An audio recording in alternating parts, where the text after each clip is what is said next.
L'hypnose médicale pour améliorer l'estime de soi. Toutes les personnes qui sont confrontées à un problème de poids sont confrontées un jour ou l'autre au problème du régime.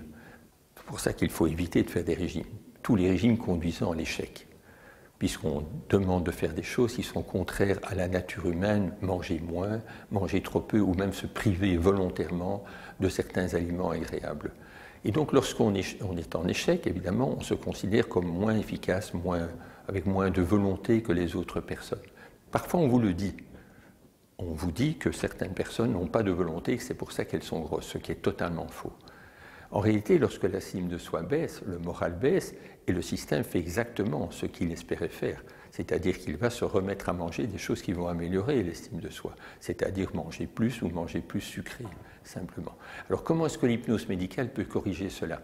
On l'a vu, simplement en traitant éventuellement des situations antérieures où l'estime de soi a baissé, des insultes, des agressions personnelles sur le ratage d'un régime.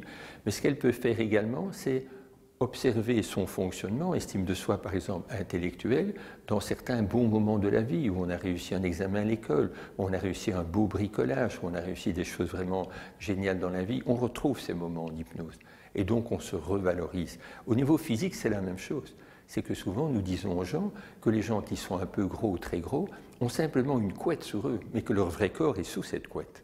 Et que donc ils redécouvrent en hypnose, en enlevant cette couette, ou en voyageant sous leur protection, ils retrouvent les vraies courbes, les courbes saines, les courbes jolies, les courbes même très agréables à regarder.